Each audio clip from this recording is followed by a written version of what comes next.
Good morning. Happy Hi, Friday. Thank you It's so much. It's Friday. Yes, we're starting to get like our pre-show little song. We have the good vibrations up in like Marky Mark and the Funky Bunch. good vibrations. It's Friday and it's a long weekend. I don't Oh, know if that makes a difference for some. I think a lot of people are working from home now. But anyway, welcome. I'm your host, Robin Weisner, here with my lovely co-host, Lee McKenzie, aka The Church Girl Writes. And we are so happy that you are here. We raise our cup to you, whether it's coffee or tea, water, whatever. cheers to you. Welcome. We offer a cheers Pull up to a you. chair. Pull up your chair, tag your friends, and come join us. We are stoked for you to come to you today. We're a little bit late again because guess what? We had some technical difficulties again because we have an amazing guest that is going to help us with our anxiety, and we're going to be talking about kids and anxiety today.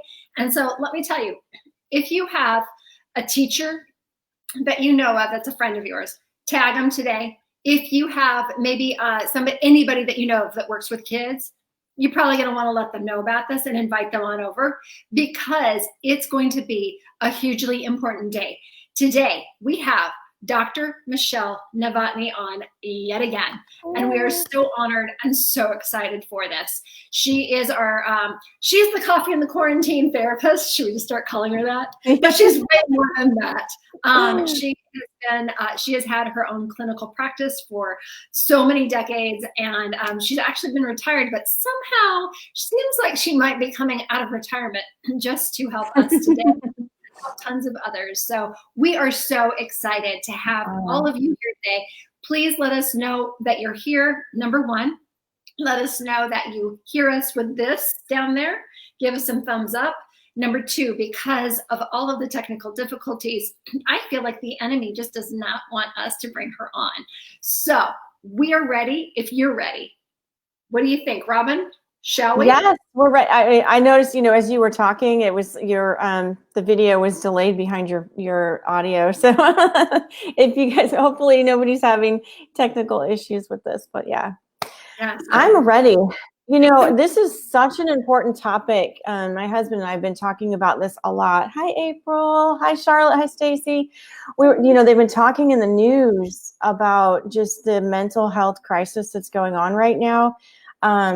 Gosh, I think I could be wrong, but I think I heard them say that the number of calls to like the suicide hotlines have increased 1,000%.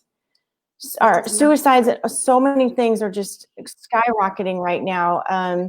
And we've been in prayer every morning for just, the needs. You just think about people who are feeling so hopeless right now and desperate. And boy, there's not a better time than to really understand what's going on in our world, in our minds, but be in prayer and just supporting each other, being just good neighbors, listening to each other. Absolutely. And here's the other thing. I'm looking down at because I have my phone. We're always monitoring. We go back and forth. I don't know if you know, we do not have a producer, so we're always going back and forth. And I'm looking down and saying to myself, we need to be sharing the stream today. If you have not done that, go down. It's down by where you put in your any of your words, and please feel free to put that out there so that your friends. This mental health and wellness are paramount right now. If we are not helping one another, and I really believe it with all my heart that right now that this is going to be a live cast that people are not going to want to miss, specifically because we are talking about kids. And you know what? When you start talking about God's children, you know that there is going to be the enemy that's going to try and come against it. And so as we are going through, we are coveting your prayers for Dr. Novotni and for ourselves and our own families. And is she on, Robin? Are we able to bring her on now? I'm going to bring her on. Yeah, I'm going to bring her on right now. Bring her in. And if you guys have thoughts and questions, we love to see the chatter. You guys just go ahead and chatter along, and we're. I'm gonna hide you, Lee. Add her. 3, 2, 1. And now I'm going to add you, Lee. 3, 2, 1. Are we all here? Can we all hear each other? Michelle, can we hear you? Can you hear us, Michelle? I can hear you, but I hear you. Okay, we can hear you. We have, yeah, there's audio. There's audio issues here a little bit.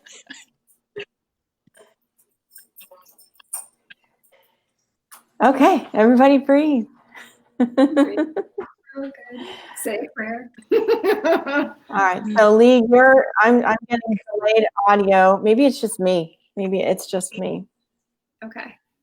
Am I still delayed?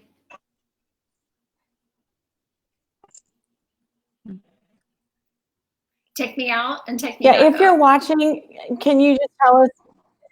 Well, if you're watching, can you just comment? Does everything sound good for you, or is it just me that's hearing the delay? It could just be me. Look at that in about 30 seconds.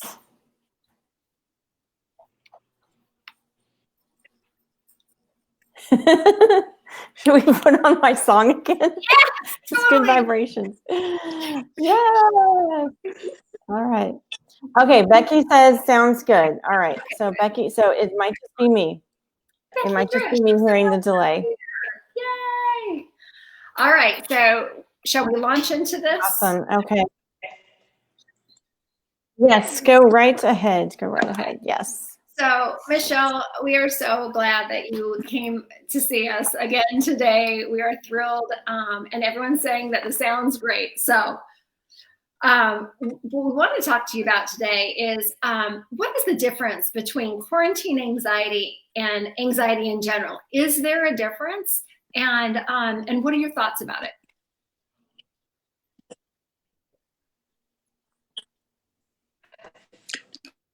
Okay. Well, thanks for having me on. Sorry, I bring all these tech issues with me. I don't think it's you.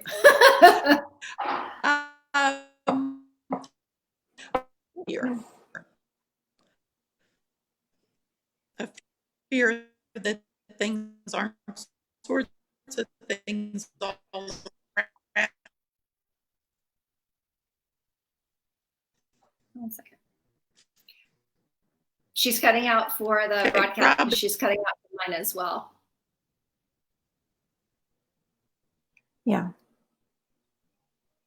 Mm-hmm. You're bigger than this. You're stronger than this. You're better. Okay, so wait, can you guys hear me?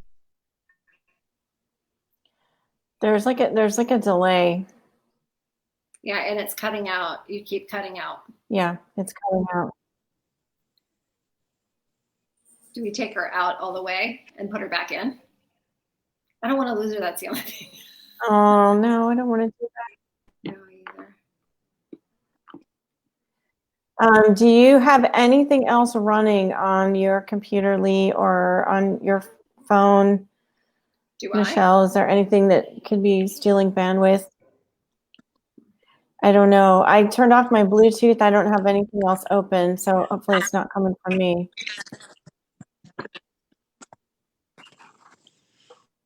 Bluetooth off. And I'm turning off my Bluetooth as well. Okay, all right. The only way I could check is if I minimize you. You're fine now. That might be what we have to do, yeah. Because it sounds better now.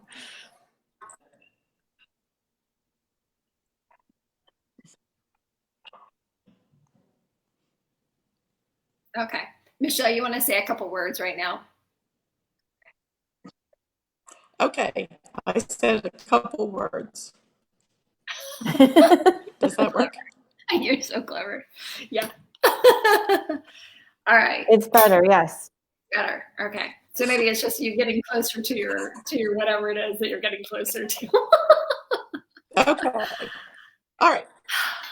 Try again. Do you want me to ask the question again? All right. So, in terms of anxiety, no, I'm good. I'm good as anxiety. It can just be about different things. We're surrounded by all sorts of things that are making people extremely anxious right now. I mean, we have the news counts, we have pictures of people in hospitals. Everybody is locked down and having to stay home, so routines are upended. And also, usually, if a child's anxious, the child is the one in the family system that's anxious. Here, you probably have everybody in the family system anxious too. So anxiety can sort of feed off of each other and model it. So, the mom and dad can be anxious. TV has anxious stuff. So, right now it's a magnified anxiety because their world is upended. Everybody around them has a level of anxiety. TV is blasting anxious things, and they can't do their normal routines. So, this is like anxiety magnified for quarantine anxiety. That's a great point too that you talk about, especially with the parents. I mean, we are now under, it's not just the kids experiencing their lives, it is now the entire generalized anxiety. They take their cues from their parents. So a lot of times, I think we talked about Brene Brown. She says one of the most infectious diseases is anxiety. And if you see somebody around you that's acting anxious, that you can catch it. Is that true? Do you believe that? Well, yeah, in psychology, I have something called rapprochement, where kids look to their parents to see how they should be feeling. So if somebody goes and falls down, the first thing a little kid does is like looks back at their parent. And if the parent's like, oh no, then all of a sudden they'll start crying. And if the parent's like, you're okay, go brush it off, it'll be good. And then usually they'll hop back up. So they do check with us to see how they should be reacting to a situation. And so, again, a lot of kids are taking cues from parents. And, sometimes in families, there is a number of people with anxiety. But in this situation, you might have people who were never anxious before who are suddenly anxious, because they might be wondering how to pay bills, if they're going to have their job, and if they're going to get infected, if their parents are going to get infected. So this is like the whole world on generalized anxiety disorder. So it's not specific anxiety, which is easier because specific anxiety is like I'm afraid to fly. So, as long as you're not flying, you're good. Right. Generalized anxiety is my world just makes me anxious. And here we have that blown up in a way we've never had before.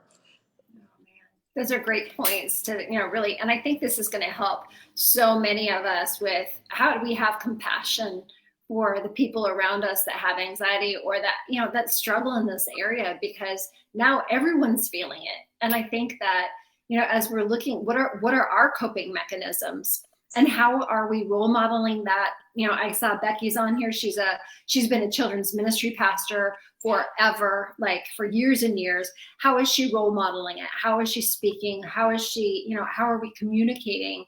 How would a youth pastor communicate this whole thing, in those terms? How would a teacher, I think I saw Alyssa Sanders is on here too. She's a great teacher in our school system. How are we speaking on those Zooms when we're doing this emergency schooling to demonstrate, we positive coping mechanisms for our kids, right? Because they look to the adults around them. Absolutely. So again, I think in the last time we got together, I guess that was episode 22, we talked Yeah. about some of the adult coping strategies. But again, the most important thing would be as parents or as teachers to keep your cool, and to not be that anxious. And also to shield kids from those conversations. You could legitimately be worried about where your money's going to come from or if your job's going to be there. But that would be a conversation to have outside of the house. And again, I used to work with a lot of little kids too. And it's amazing what all they hear when you think they're asleep or when you think they can't hear you. So the kids really do hear what you're saying, or they can sort of sense a lot of that. So please take those conversations outside or wait until the kids are outside to have those conversations, because most of the kids really do pick up on that kind of angst. But being good role models. In fact, actually, I think we were pretty good role models of anxiety today, just because we didn't have two computers working and cell phones again. And You killed it. Yeah, sound. the Novotni house killed it today on anxiety. They're just like, no, we will find a solution. We have two computers, we have an iPad, we've got some cell phones. We will find a solution. And you did. Look at that. Is that amazing? Yeah. I mean, Right. So again, I mean, it would have been really easy to be running around. Yeah, go ahead, Blake. No, it's all right. I think I'm on a bit of a So delay. it would be easy to be running around saying, oh no. Okay. So, it would be really pretty easy to say, oh no, the sky's falling, this is awful. So instead, we just all prayed and actually laughed a little bit, like, okay, we sort of know this drill. And then we problem solved. Yeah. So again, I think parents really need to be good role models to try to put that in perspective. Absolutely. I loved how you talked about sometimes we adultify our kids and we don't, and we shouldn't. Like there's a lot of conversations our kids don't need to be privy to. And especially when they're talking about that stability, that underlying foundation, when we're talking about where's the food going to come from? Can we make the rent? You know what? Especially with little kids, they don't even know about it. There's nothing they can do about it. But some parents might be thinking, well, we've got to be honest with the family. Where's the point of being honest about your circumstances and preparing your kids for potential not goodness? I don't know what else to call it. And then like just going, we're shielding them for that. Where does a parent determine that? In therapy, the main rule of thumb is we only answer what the kids ask. And only to the level that they ask it. So we can take a really easy one on sex. They could say, where do babies come from? And you could go into all sorts of information. And, what they tell me more, and they could say, well, like, do you just go get one from the hospital? Or, so again, what they might want to know is way smaller. And if they want to know more, they'll let you know. So with anxiety, I think it's important not to overshare information, but to answer what they ask. But you don't have to tell them more than they ask, especially if they're littler. Obviously, if they're teens, they might have more things that they worry about, and it's important to have a dialogue. The real important thing, even before you do that, would be never negate what the kids are feeling. So if they say, I feel worried or I'm scared, the worst thing to do would be say, don't feel scared.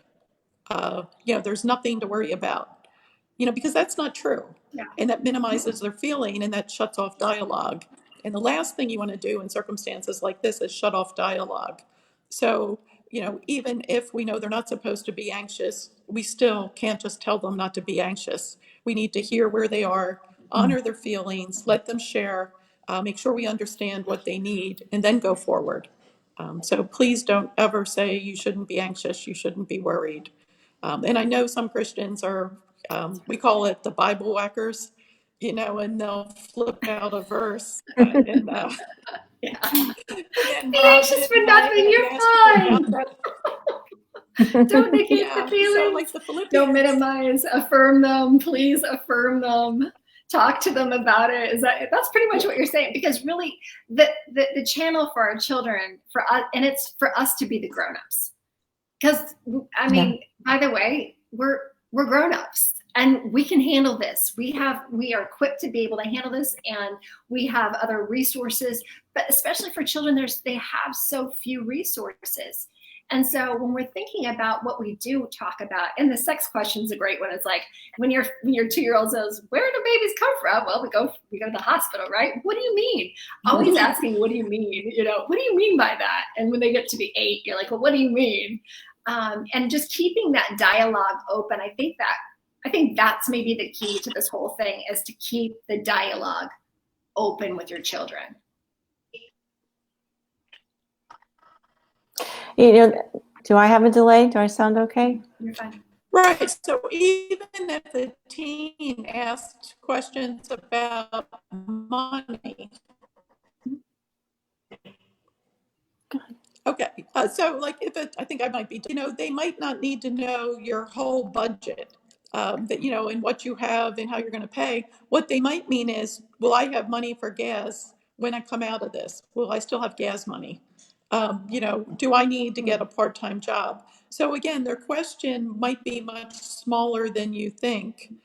So you don't need to overshare with the teens or the kids.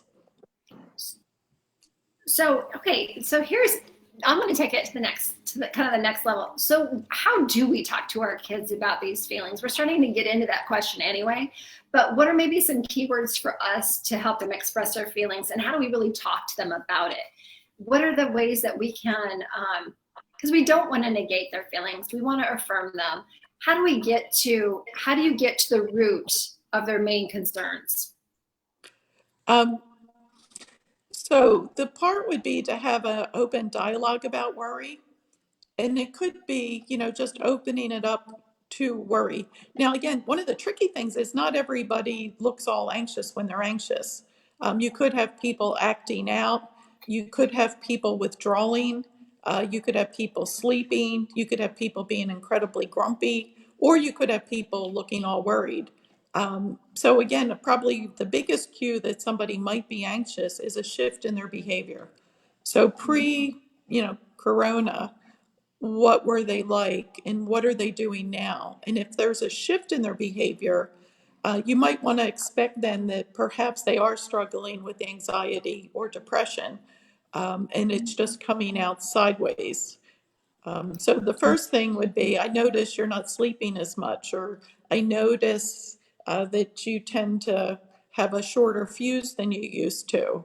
I'm wondering if we can talk about, are there things on your mind? And have the conversation sitting down with them. If you're on the go, running around cleaning the house, and you ask the kid if there's something they're worried about, they're not going to talk to you. But get your mug of coffee or tea out, sit down with them, and say, so how are you feeling about all this? And see what that opens up. You also could have kids draw their feelings if you have little kids, and adults even, and teens. Draw what you're feeling like right now. And you might get a whole page of a black crayon just all over the page. But just what are you feeling like now? Or you could even do a 0 to 10 scale. 0 to 10, how worried are you today? And then you can talk about what kind of things are contributing to that. And then further along, we can talk about some strategies. But I think opening the dialogue in a way that works, even a teacher could even do a check-in, with the class before they start. It could be, I know everybody, this is really different. 0 to 10, 10 being as anxious as you could be, 0 being you're cool as a cucumber. Everybody private message me your numbers. And we'll sort of do a thing. Now you wouldn't want to put that public, but you can have them private message you. Just sort of start getting a pulse of where do they see themselves. That could be one good way to get started. But a change of behavior. That's awesome, Michelle. Like, I was just thinking about all the Zoom calls that our kids are doing right now, like with their teachers, and it's kind of like a wild monkey party. And some of them are like, some of the kids are like over talking everybody else, and then you have the silent ones. And I don't think the teachers are getting a bead on the silent ones, but that private message, that's a brilliant idea. Scale of 1 to 10. And then what that allows the teacher to go, okay, I'm going to breathe after this class is over, and then they can follow up with that student. I mean, I just look at my teachers that I had all throughout school. They saved my life so many times. Like, they were amazing, and our teachers are incredible. And that's a great tip. That's a great tool that they can use if this is where, we may end up as doing emergency schooling for a while. Man, that's a great way to really be able to get in touch with those students that are really needing extra help like that. That's brilliant. Right. And brilliant. other thing to do would be not ask them if they're worried, but maybe ask Mm. them, how worried are you? And so maybe even Yeah. start the scale at 1 or 2. Because again, like, it was funny in the area of sex, they talked about asking people about all sorts of personal issues. And they'd say, have you ever done this? And everybody's like, oh, no. But then when they said, how many times do you do this? Then they answered it. So what they found was sometimes if you Leading just questions. Totally. Yeah. just say, how anxious are you? And maybe just knock off the bottom number totally. Because again, if they're saying they're 0 anxious, I'm pretty sure somebody's in denial, because you cannot be on this earth right now and not have a level of anxiety. I mean, I teach this stuff, I cope pretty well, but I still have some low level anxiety running around. You can't not be anxious to some degree in this world right now. Mm. So true. So when we're talking about, as we're moving through and we've been talking to our kids, we've been trying to ask them give them as much as they need, not anymore, because we don't want to throw this huge yoke on our children. Maybe asking more in-depth questions, asking the second question. So, oh, you're feeling worried, you're feeling anxious. I notice you haven't been sleeping as well, or you're sleeping a whole lot. You want to talk about that? What's going on with you? What's going on in your mind right now? What are your thoughts? Or the gas money, if they're just worried about gas money, how do we get to those questions? How do we do those follow-up questions that probe more deeply? I think those are super important to actually, it's about having time and investing in this child that is right in front of you. And I agree, you can't be cleaning the house and doing other stuff. It's got to be, depending on the child, either face to face or side by side, and helping them through just even to verbal process or think through and give them words to express themselves. I think that's super, super important. Um, and it's also good for teens, especially teens, not to do closed questions, the ones that they can Mm. answer with a word, yes or no. Um, so it's better to ask open questions, like when you're trying to sleep, what kind of things are going on that are stopping you from sleeping? Instead of, do you have thoughts when you try to sleep? Yeah. And then they could What's going just through your say, mind? yeah, yep. So again, Important. try to have open-ended questions as opposed to closed questions to get to some of that. Um, and then also let them know that there are tools to help manage this too. So again, there's no sense talking about something unless you have some strategies. And Lee, I love a good toolbox full of tools. You love a good strategy session, don't you? I do. You are a champion strategizer. I know sometimes my husband will even say, Michelle, I just want to talk. I don't need you to strategize this. I said, oh, darn it. Yeah, and what tools, and really we have to help our children right now. If they don't know any better, they have like little baby toolboxes, and maybe when they're in 7th grade they've got little 7th grade toolboxes, but that's not a whole lot socially. And as they get older, they've learned maybe more coping mechanisms, more toolboxes, and hopefully by the time that we're grown-ups we have power tools, right, Michelle? Right, like Some of us do and some of us don't, and you can learn these coping mechanisms. So what kinds of what would be I'm going to go this way with the questions. What would be the warning signs that you're like, I need to get my kid in to see somebody, to talk to a professional therapist? When would you say, I need to go, they've got to go find somebody else and not me? Okay, so if you're thinking that you're not sufficient, and again, I would probably recommend trying a bunch of the strategies that we're going to talk about. But if a child seems to be in danger of hurting themselves, or thinking that they should might as well just kill themselves or they're better off dead, that would be definitely get professional help, because I think, Robin, before the show, you were saying, suicides are going way up right now. Mhm.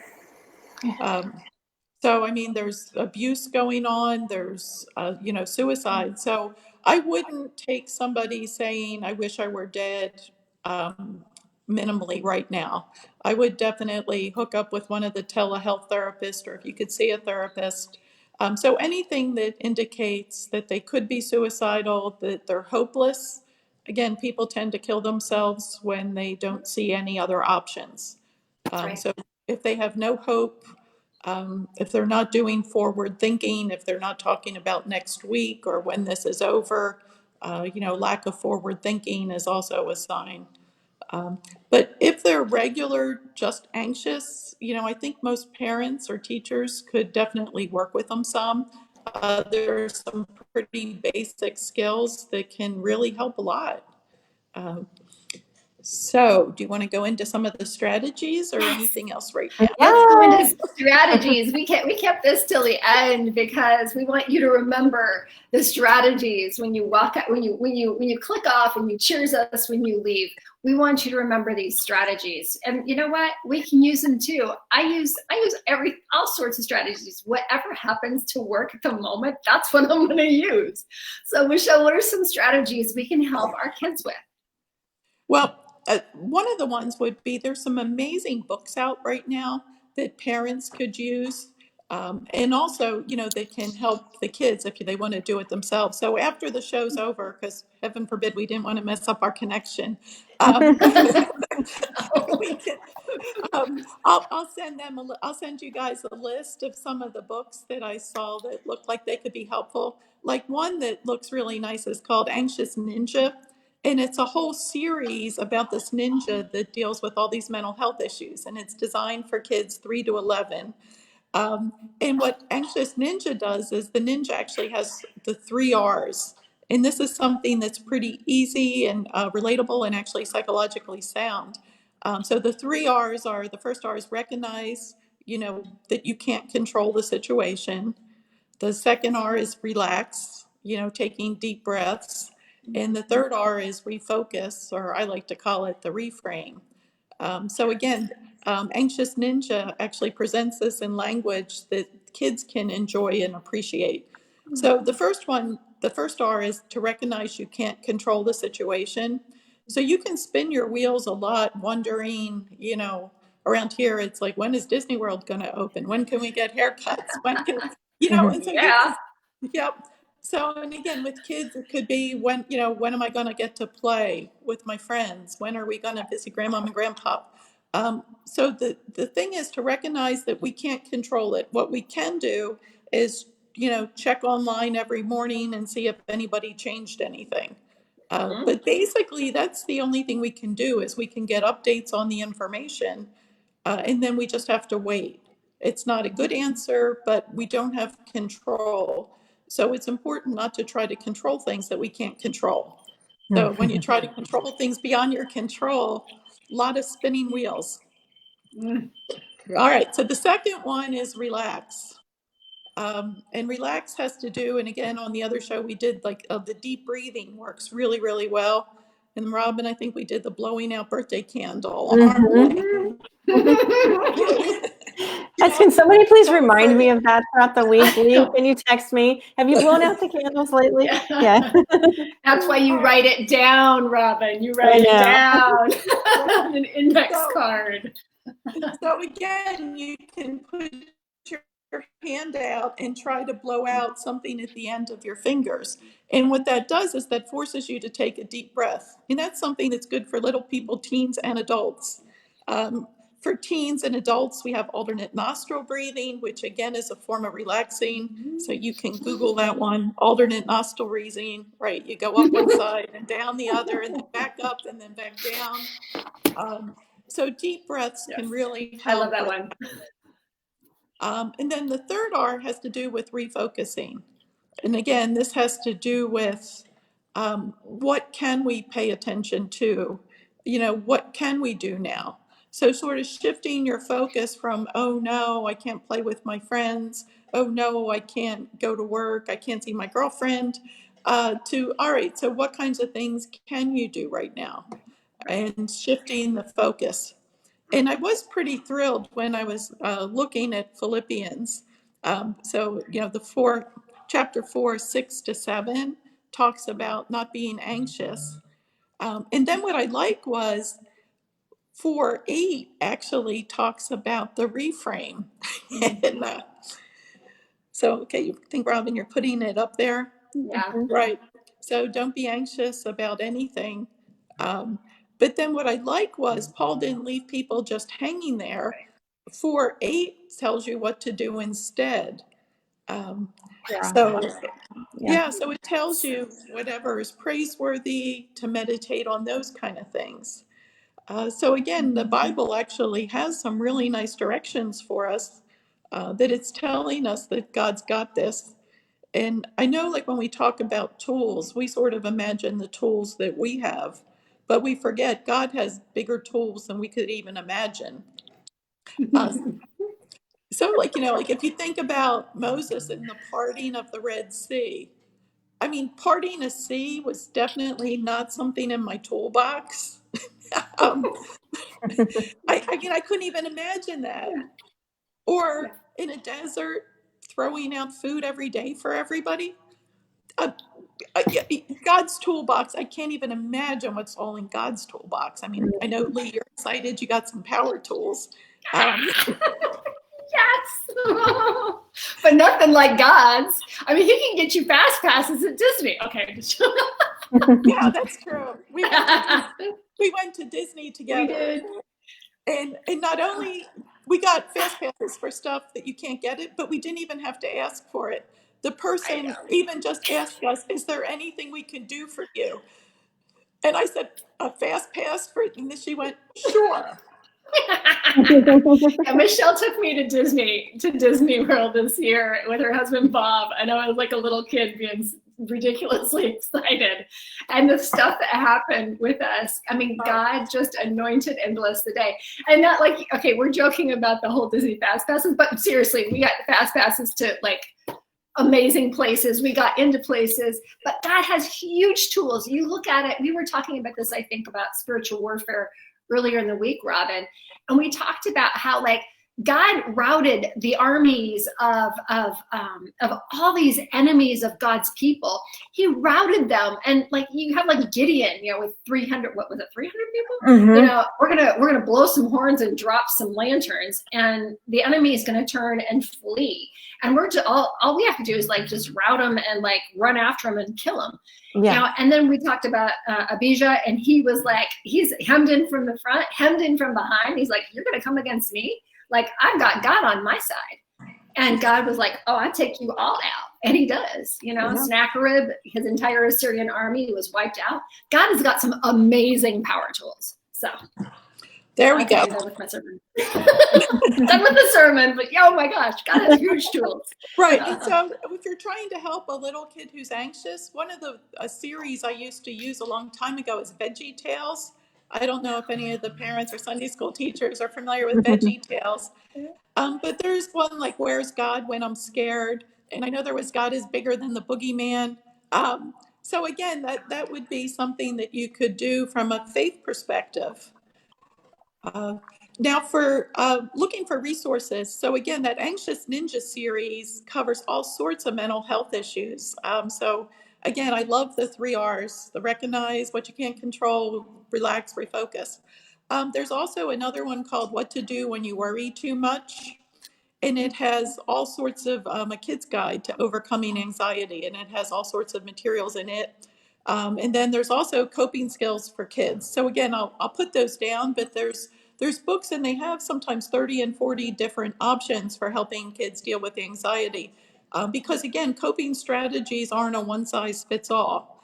So somebody might find running really, really helpful. Somebody else might love doing yoga.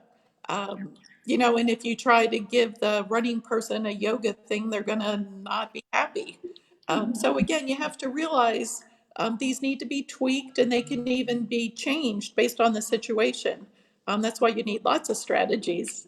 Some people might find peace in painting, some in journaling. Again, a lot of teens tend to like to write or to draw. Um, they usually won't show you what they're doing, though, but it's okay. Respect their privacy. Let them have their strategies. For teens, there's a resource book called Coping Skills for Teens workbook, and it's by the same person that did the kids one. And then the one that I love a lot that I use with teens and adults is Mind Over Mood. And what it does is it uses a cognitive behavioral psychology approach. And again, I'll go back and give you all the specifics so Mhm. we can do those. Awesome. So for mind over mood, they talk about one, what's the situation? So you have the person name their situation. What are they anxious about? And then the second one is 1 to 10. How anxious are you? And then what it does is it examines, so what thoughts, what are you telling yourself about this situation? And then you just, again, without judgment, write all the thoughts down. Like, I'm never going to get out of quarantine. I'm going to not be able to go to college. I'm going to have to work at like a McDonald's job for the rest of my life, flipping burgers. So, Mhm. whatever it is they're feeling, again, don't edit it, but let them capture and write down all their thoughts. Then what you do, and this is to me the fun part, you get to be like you're on a courtroom jury. So then you come up with all the evidence that your thought is true. And again, we talked about if a thought has zero truth to it, it doesn't have power. So examine the thought and come up with what's the evidence that it's true.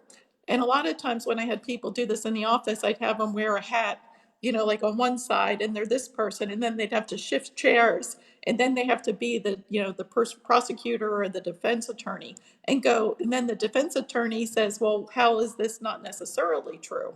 Mm. Um, So and then good. you come up with all the evidence that your thought isn't necessarily true, or only part of your thought's true. Like, we might not be in quarantine forever, but we might be in quarantine for another month or two. Um, will I miss my whole life and not be able to go to college? No, colleges are coming up with some really cool online courses right now and Yeah. classes and ways to do it. It might not be what you expected, but hopefully by your sophomore year, it might be okay. So again, you come up with what's for, what's against, and then you come up with what's sort of, they call it an alternative thought. So, the alternative thoughts like, okay, I might not go to college the way I thought I was going to go to college, but I will still be able to work on my degree. Right. I might even be able to take CLEP test and pass more of college and shortcut it some, or next year I'll be able to go. So you come up with whatever the balanced thought is, and then you rate your feelings again. So again, usually your mood is significantly better after you got to play both sides. So now what most parents might want to do is to be the other side right away, and that doesn't work. Mhm. Because then you're telling them what they should and shouldn't do and what they should and shouldn't think. So the power in this kind of exercise, again, it's a cognitive behavioral approach. The power is in having the person come up with the evidence for both sides. So again, the littler the kid, we just have them sit on other sides and pretend they're in the jury. And I used to have kids walking around, now jury, let me tell you, blah, blah, blah, blah, blah. And then sometimes we even put on different outfits, and then they were, but I object to this. So again, That's cool. depending on how theatrical they can be, the important thing would be to see this from multiple facets, because it's not a simple case. But what happens at the end of this process, and Mind Over Mood goes through this whole process with you. Mm. But again, it would be for older teens or parents to use. But it has you really examine your belief system. It has you right size. I know we talked about this before, but right size your worry. It's not this big, it might be this big. Oh, And so this good. big you can deal with. Yeah, that is so that and that puts the power back into the child's hand or the student's hands too. To and I think what it does is when we are emotional about stuff, like those thoughts are just flying everywhere in our heads, and especially for little kids. I mean, they're floating all over the place if they have anxious thoughts or worries and things, and teens as well. And it's almost like they have to catch those thoughts and go, okay, let's have a look at them. And when we can go from that scared emotional thinking into let's be rational, let's pull it down and let's examine this thought, take captive that thought, and let's make it obedient to Christ. Well, what is the truth?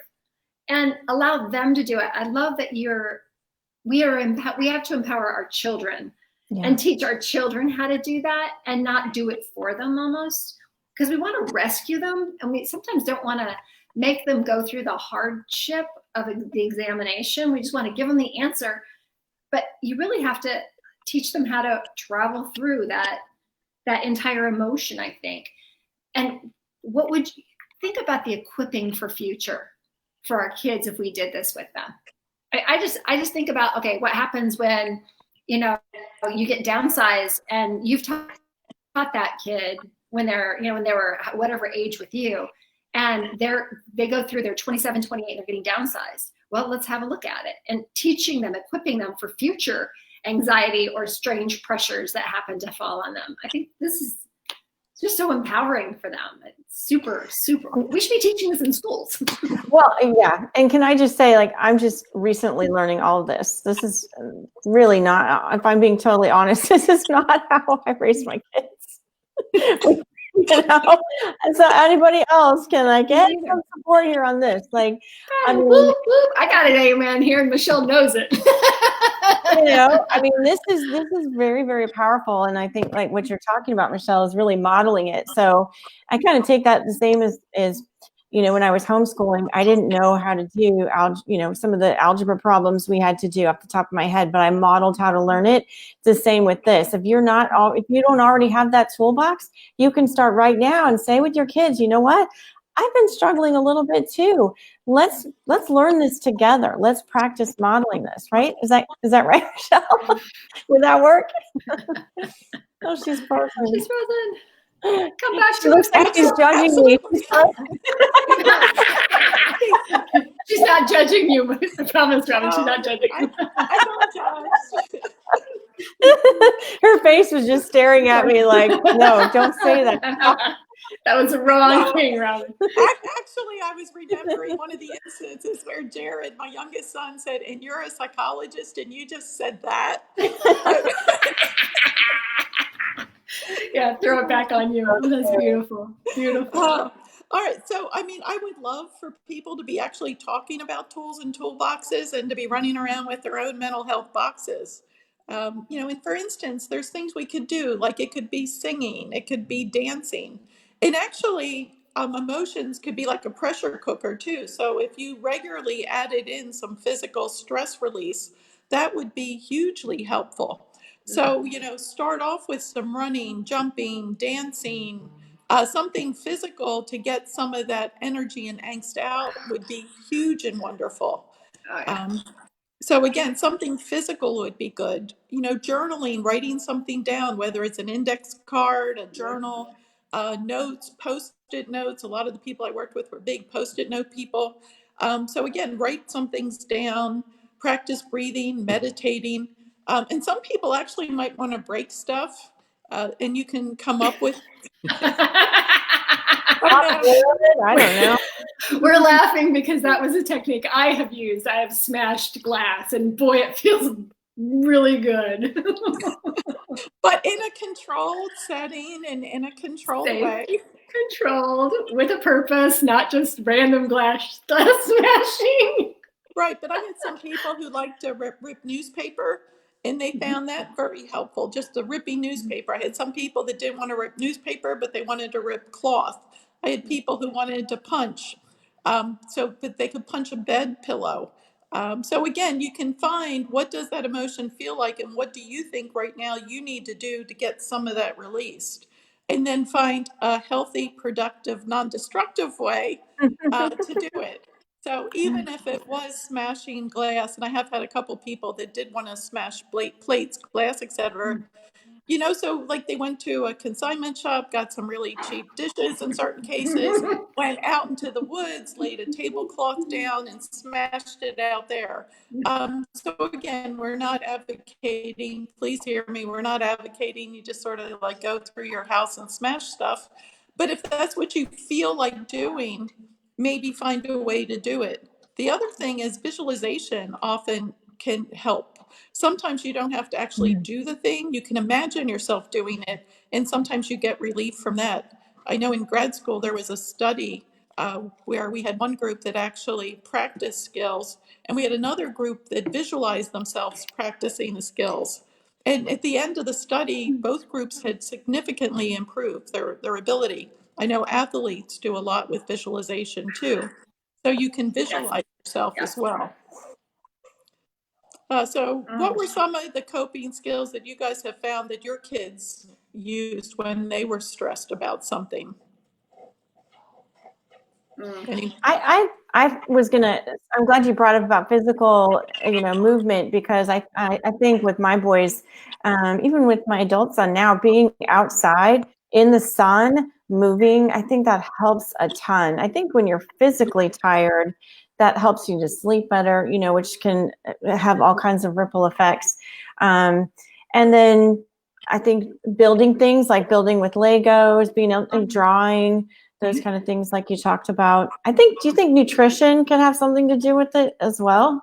Actually, it was funny. I was just thinking that a lot of Yeah. people turn to overeating, Mm. as a way to cope with stress and anxiety. Whether it's, munching on the pretzels, the ice cream, and things like that. So a lot of people do eat their way through it, or some people don't eat.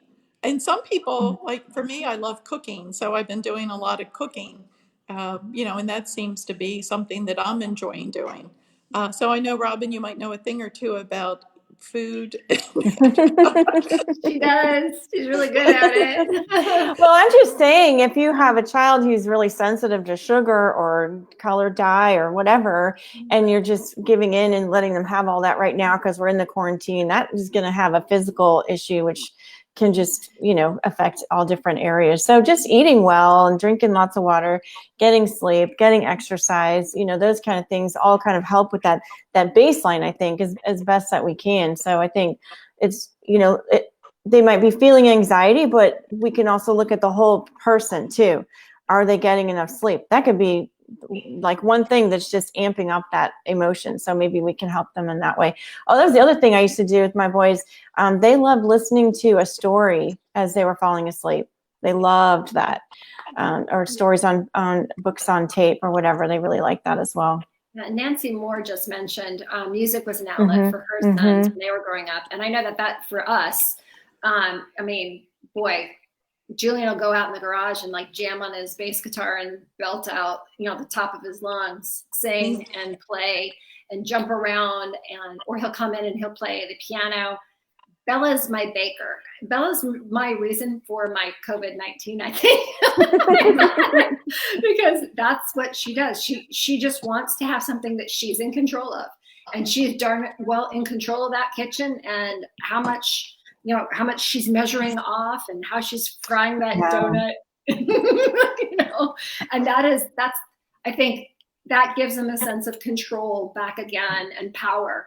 And Julian, just like knowing a good song and singing, it's almost like they're able to exercise control back over what seems to be so out of control.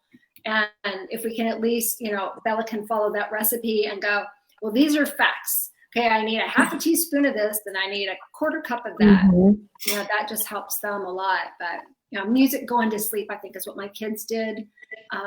Storytelling, book reading. Yeah, I love the idea of reading books. That just calms us down at night too. Well, and also there's nothing like a good hug too. Mm-hmm. Physical touch, back rubs, snuggle time. And a lot of the anxious kids might want to just snuggle with you and watch TV, and Yes. just sit there and snuggle with them. That could be really good. So it's important to find what positives can happen now that everybody's in quarantine, because we have this amazing amount of time. We have this amazing amount of connection time with people in our families who we love. So, what could we do um, now that we can sort of cherish the memories, or what can we do looking back on it? I know I'm actually taking a course online for free from Yale on happiness. They have a free course on well-being at Yale. Why not? What is Awesome. it that you could do? Some people are learning to paint. There's YouTube videos on almost anything imaginable that you could learn. Did you ever want to learn how to watercolor? Take a class online. Did you want to ever write a book? Start writing. Um, Dream big. What is it that you can do now? What can you teach yourself now that you can go back to? Maybe even learn to play an instrument. If you have an instrument around the house, but develop some kind of new skill. So it's important to do something that you're proud of now, Some families are making Christmas presents for everybody now. Oh, Some that's a good people, What? idea. Why did I get that message? Oh my gosh, I'm writing that. I'm typing all this up. yeah, so why not? I mean, you can get like those little stained glass kits that you make the little hangy ornaments on. You Yeah. can put them, little kids could do that. My bigger guys used to stencil. So every year they would stencil a Christmas picture for everybody. So they'd make like 25 stenciled pictures. Um, and so that's something that you can do now. Get that knocked out. Parents, if you want to knock out your Christmas cards, why not? They're on sale. Right. But use Wow. this, don't just let this time fritter away, but actually flip it and try to see what can you do and how can you come out of this and be better for it. And the kids will say, hey, remember when we were in quarantine and we made a tent and we told stories every night? Or remember when we were in quarantine? And for older people, I mean, there's so many people alone in nursing home kind of situations right now. Maybe they can adopt somebody to call on the phone. They could still reach out even when you're home. Come up with something fun and important to do now so that this time just isn't gone. And that can definitely decrease anxiety if you're doing something with a purpose. Yeah, for Yeah, sure. you talked about learning an instrument too, and I had seen Adair Spencer was on earlier in the live cast, and she's one of our local music teachers, and she was one of the very first to go to online lessons. And so, I mean, how cool is that? Like, she teaches piano and she teaches vocals, but that was her way of being able to hear, the kids, watch the kids, teach the kids, talk to the kids, and interact with them. And I mean, we are coming up with innovative ways right now. So many innovations, and how will the world be changed after all of this? I think it's just really a cool. We're entering it. This has been a challenge, I think, for everybody, the quarantine, but I think it's been a blessing in a sense because of the slowing. We've had this intentional Sabbath and this intentional rest. And I don't know. I just think it's exciting you're reframing. You said reframing last time you were on with us, Michele, and Robin and I have been going back and forth. I'm like, reframe. Everybody's saying like, it. Yeah, everybody's saying it now. It's that reframe. Yeah. Hey, well, Paul said it a long time ago, right? Philippians Yeah. 4:8. That's Yeah. basically the reframe. So I'm not the Oh, yeah. originator, not the originator. You're just quoting Paul. Michele. Yeah, I love what people are saying. Charlotte Yeah. Walker is saying she loves coloring and adult coloring books. And Jeanette is saying that camping out in the backyard, cooking a meal. Oh, That's cooking so a meal over the fun. campfire. That's a great idea. Even having bonfires. And also family game time. Instead of everybody sitting on their own devices, why not play cards? Why not play Monopoly? Why not, pull out some of those Not old Monopoly. games? Not Monopoly. Not Monopoly. Not Monopoly. All right, so Monopoly would not be a tool in your toolbox. But so what game would be fun for you to play with your family? It could be charades. It could be the draw things. So come up with what's a family activity. Okay, so Pictionary. I hate Pictionary. It would make me crazy. I totally get that. I love Pictionary. We've Ping been playing against the pong. kids. Oh, ping pong and PJs. That's so fun. We've been watching movies. My adult son is educating me on different Netflix series and movies, and so we look. That's kind of a thing we do every night. We're like, what are we going to watch tonight, and try to find something that's not so run of the mill. Super cool. Yeah. Right, and then that also opens up dialogue because then you can talk to them about the movie. Mm-hmm. And would you have made that choice, or what do you think about this, and what did you like about it? Mm-hmm. Yeah, we found with Pictionary, we've been playing Pictionary with the kids, and there's like an online word generator that you can use. And so we did the first night with just words, and then the second round we did phrases, and it was parents against the kids. And I cannot tell you, like, we actually found that our daughter Bella she is Pictionary queen. Like, we had no idea that was like her talent. She can guess them, and then she can draw them so that you're like, I know what that is. And hard stuff, like I was like, I don't know how would you draw that? And she's like, she's had like, in 10 seconds, everyone's getting the word. And I'm like, dang, girl. So that's been really just even like fostering friendly competition that you can get in and cheer for each other. And then like, just, I don't know, you find that people have different surprise skills that you had no idea about, like Pictionary. It's been really fun. It's been really, really fun. Right. We've been doing trickster cards. Trickstercards.com has 9 different games you can play, and you can actually have the different people that you know playing with you, up to 4 people.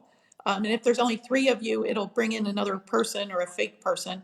But you can play all sorts of games. You can play hearts, and again, this will be for the older teens, like the up the river, down the river that they call Oh Hell, spades, whisk, euchre.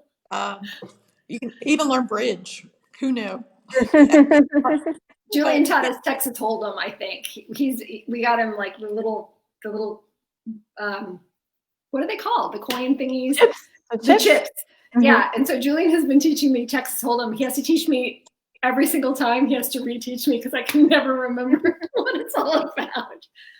But see, you're creating memories now. Yeah. So don't make all the quarantine memories just, hovering in fear and running around. Oh no, the sky's falling. It's not great, but you can still create some cherished memories right now with your family. Because again, as soon as this is done, you're not going to have your kids underfoot as much as you do now. So cherish this time and, come up with some memory making to help them get through it. So again, if they're thinking positive thoughts, being grateful for things. And again, I'm a big believer in the starting your morning off with gratitude and ending your day with things you're grateful for, reaching out for others. It's hard to be all worried about yourself. Like if you are talking to people who are in a nursing home, that puts some things in perspective. Plus then you're being very useful. And so it's good to be useful. Yes. Oh, I love it. Gosh. Such good tips. I'm very motivated now. Yeah. I'm like, I think we're going to do a bonfire and s'mores tonight. We're going to bring out the boombox and we dance. We're going to dance around the fire tonight, I think, and sing at the top of our lungs. Yeah. And I've heard a lot of people talk about how they're introducing their kids to 80s things, and so like their favorite 80s movies. And I remember, well, I was not a little kid in the 80s, but I remember when I was a kid, we would set up the tent in the backyard and we would sit out there and play rummy. We play, and the adults would play, I don't know, whatever the card game they were playing, but we had so much fun because it's light out longer and, we're chasing fireflies in the backyard. It was so fun. Oh, super cool. Yeah. So it's been so motivating. So again, don't negate that there's something to worry about, and they might have to wear masks or face shields. Right. And there are some cool face shields. I know last time some people weren't mask people, but they had these really cool face shields that you can put on top of a baseball hat, for protection as well. So things are going to be different. So don't negate that. But it's not going to be absolutely horrible for most people. Yeah. So true. Oh my gosh. I'm just going to ask everybody, if you are out there, how good was this? Do you have any further things to add or any questions to add to our discussion today? We'd love to see them down there. Just go ahead and type them in. And what a great, Michele, we love you so much. No, thank you so much. This is such an important message. We really, we know that you are a busy lady and we just so appreciate you taking that time. Well, actually not that busy right now, Robin. Well, that's true. Okay. You're going to be busy soon. You'll be busy soon. You're busy enough with me, Michele. What are you talking about? Well, and I was listening to a short little podcast this morning. It's talking about how we make the best out of this podcast. And part of that is like sharing encouragement, sharing hope, sharing the light. And that's the whole reason that we have Coffee in the Quarantine. So thank you so much for just being a part of our mission here, just to bring hope and encouragement to anyone who wants to stop by and have a cup. All right. Thanks for having me and good luck with your ministry. Thank you. Thank you so much, Michele. You are fabulous. All right. Maybe one time we won't have technical issues when we. That's right. Next time. If there's a next time, there will not be technical issues. All right, I'm So going to go good. ahead and hide you now. Thanks, Michelle. Have a Thanks to great Mr. long Bob. weekend. Thanks, bye. Love ya. Thanks, bye. All right. Is she amazing or what? Yes. Where was she when I was like 20 know. something? You know, honestly. I know. Well, Oh, and Nancy is just saying, awesome program. Only problem is that I cannot work through it. I'm never still in the morning except with you. Yay, Nancy. aw. We're so glad you're with us today. You know, and I know that there are so many people out there that really, really need this message. And we really are encouraging you to let your friends know about it. This is so vital. Our mental health and our children's mental health. I don't think we have, I know that we have COVID as our largest health crisis right now, but I would say that following that up, number 2 is mental health in Oh, America, at absolutely. least. Absolutely. And so if you guys, if there's any way that you can get this message out, and I'm even thinking about sending this to our superintendent of schools and just saying, you know what, this is so important. This is a way that we can help our teachers be more compassionate. This is a way that we can maybe even help some of our teachers. My mind is just so full of, that was rich. Like that soil that she just went over, she just made that soil so rich for us to sow seeds of just amazingness for our kids and for the kids that we know. I'm just really excited about this today. Yeah, not everyone has access to that kind of information. You know, you don't know what you don't know, and what an amazing resource for us. I know. I just feel so blessed that God brought Michele into my life last June when she did. I still don't know why Michele liked me or why she wanted to continue chatting with me, but she and I were like tied from the start, and I cannot get over it. Like, I'm just so, it gives me such great joy to be able to share her with you, Robin, and with the rest of the people here on Coffee on the Quarantine, because again, you're right. You don't get access. You will not get access to somebody as brilliant as Michele is. And she's so personable and she's normal. Like, she's so normal. And so I just love sharing her here. And I hope it's been a blessing to all of you. Yeah, for sure. We love, give us a thumbs up or a heart or whatever. And some love. We're really grateful to be able to bring her for you all. And please, like Lee said, share this. Please share away with anyone you think that would benefit from it. We know it's a hard season right now. Nothing's more important than our mental health. And you know, she does. I love how she came at it today in scripture.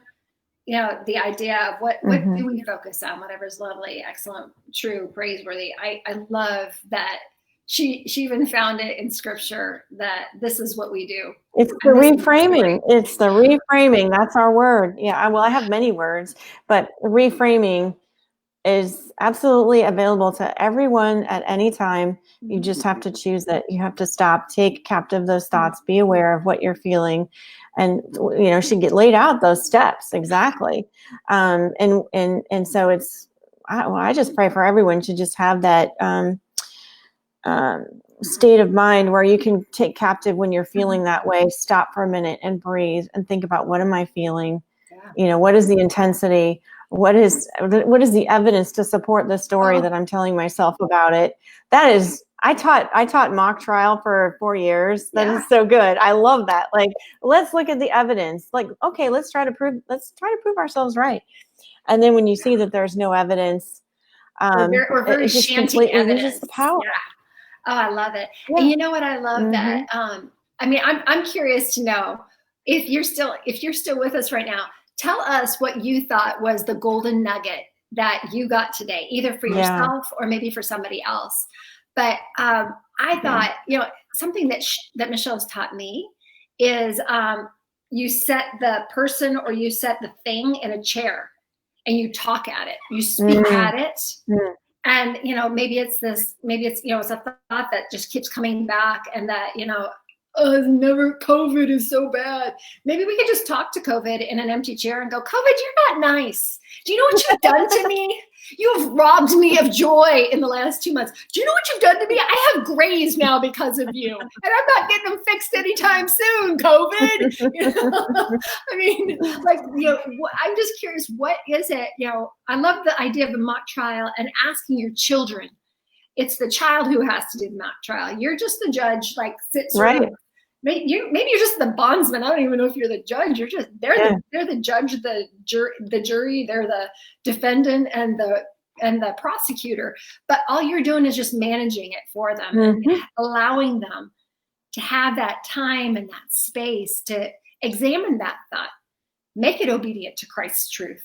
You know, do you have bad evidence or do you have good evidence? Where are you getting that evidence from? And from a curiosity standpoint, not from an accusatory, a curiosity standpoint. Yeah. Yeah. Where are you getting that thought from? And opening that conversation up with our children. I think the worst thing, especially with trauma, in my opinion, with trauma, when you don't talk about it ever again, you just shut it and you put it away and you're the grown-up, that negates what happened almost, and it makes the child question mark, like, what did that never happen? We never talked about it again after that. I need a resolution. And if we can help our kids to get that resolution, you know, because this thought is going through their heads and it's just like doing this thing. How do we help them grab it, set it down, look at it, and then, okay, I'm resolved. Yes, I should have been a little bit concerned about that. Or, yeah, I don't think I really needed to be that worried about it, or I can do something so that I'm not worried about that anymore. Yeah. Good stuff. Yeah. If you are just now tuning in and you missed Dr. Michele Novotni, I would tell you go back and #replay and watch it. I think I'm going to go back and watch it again. I tried to put as much notes as I could in the comments. You did an amazing job. But you did an amazing job with that, Robin. You were so good. That was a parenting 101 course right there. Don't you wish you had it when you first had a baby? Well, you know what? It's never too late. It's never too late. Never too late. So we just pray for huge blessings on Michele and her family today as she has poured out what she has for us for the benefit of the kingdom and the benefit of our children. And I just pray that God would just surround her in a bubble of bliss today, knowing that she has done excellent work and that was praiseworthy and that was noble and that was noteworthy.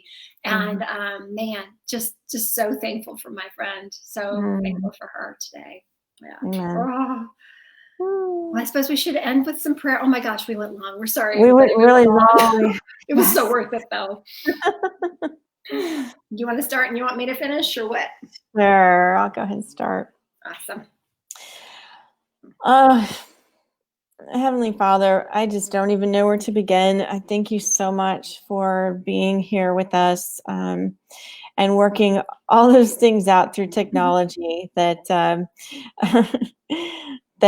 very important message, this message of helping not just our children, but ourselves and each other in a time of anxiety, a time of uncertainty. Thank you so much for helping us to get that message out. And I pray for all those who hear it either now or on the replay that they would just absorb those pieces that you intend for them to take hold of right now, that they wouldn't just hear it and walk away, but it would actually be planted and watered and sprout and bring life to their families, Lord. And thank you so much for these tools that are rooted in your word of reframing, of what we focus on, of loving each other, of being patient, of giving grace to each other, of being good hearers. You give us so much hope, Lord. And so I thank you for this opportunity that we could share some encouragement and hope. I pray for those families that are really just up to their eyeballs and alligators right now with stress and anxiety and fear and all of that. I just send out love and grace and provision and just abundant abundance in every way on them, Lord. And just we thank you that you hold us in the palm of your hand, even during this crazy time. And we just ask you to just stay near and help us as we work through this time, this transition, as we go back to the quote unquote new normal. Give us godly wisdom on, those things that we should not be bringing back out of the quarantine with us, and show us those new things to hold on to. I pray this is a time of renewal for everyone, a time of renewal, of refocusing and reframing, all those great R words. We thank you so much for Michele and just the gift that she is and that she brings. And we pray that no word spoken today would, that if there was anything misspoken, that would just fall away, and that those words that really were intended for ones to hear, that would just really soak deep into their minds, Lord. Thank you for giving us minds and help us to, that we can think and reason, and we can trust in you, and help us to just take captive those thoughts and not fall prey to fear and doubt. And it's in your son's name I pray. Amen. Father, we just praise you and thank you. I just always start off with praise and thanks to you, because I thank you that we are under the mountain of grace. We're under the mountain of grace. We are not under the mountain of judgment. And I thank you, God, that we can climb the mountain to your temple, and that we can enter that holy place with you right now in prayer and praise because of Jesus Christ. Thank you, Father, that we don't have to stand far off from you, but that we can gather right next to you and come up and seek you, and we can ask and we can knock, and you will come and you will hear us. Lord, thank you for this wisdom and this guidance that we've been given today as educators, as parents, as child advocates. Father, thank you so much for the profound wisdom that you have poured into Michele over the years of her experience. I love her infectious laugh. I love the way she even describes things, Lord. It just makes it so easy to receive from her. And I just praise you for that, Lord. Father, make us better parents, make us better educators, make us better advocates for kids in our communities and beyond. Father, I pray a special blessing over each one of our children right now. If they are struggling, if they are having a hard time inside of home, I pray for, Lord, that you would just be the Holy Spirit would blow through here and give us the way to help them. Give us the words, give us the heart, give us the mind to be able to help them. Recall to remind everything that you need for us to remember right now, Lord, to help them. And Father, those who have ministries that include children, Father, I pray that that for those ministry heads, that they are able to help the parents that they minister to their children with. And I pray that you would give them tools, huge tools, big, mighty, God-sized tools to help them as they are ministering across the churches. Lord, I pray that you are with us and you protect us and you guard us today. If we are hurting today, send your ministering angels to help us. And Father, let us continually look upward, continually look to you, Jesus Christ. You are our Savior, you are our Lord, and you are our risen King. We praise you, we love you, and it's in your name that we pray. Amen. Amen. Linger. Linger. Yes. Hey, we didn't announce this at the beginning, but we will not be here on Monday, y'all. We're taking the holiday off, so we'll see you Wednesday. See you on Wednesday. Vacation in the quarantine. Yeah, but we'll be back on Wednesday. We will see you then. We'll announce the winners on Wednesday. Be sure to enter for the giveaways. We still have some amazing giveaways. Watch party. Share this video, tag us, share our page, share a picture of you watching it. Take the survey, and all that good jazz. We still have lots of prizes left. So, oh my gosh, we have too many prizes. I think I'm taking the prizes. If y'all don't get your stuff in there, Rob and I are splitting the prizes, okay? Yeah, I could use some more big rides. All right, we love y'all. We'll let you go. Thank you so much for hanging in with us. I hope you were blessed. I hope you have a very safe and beautiful, was it Memorial Day weekend? Yes. Get some sunshine. Enjoy your family. We love you so much. Ready? Peace out. Love you guys. Love you, Robin. Love you. Bye. See you.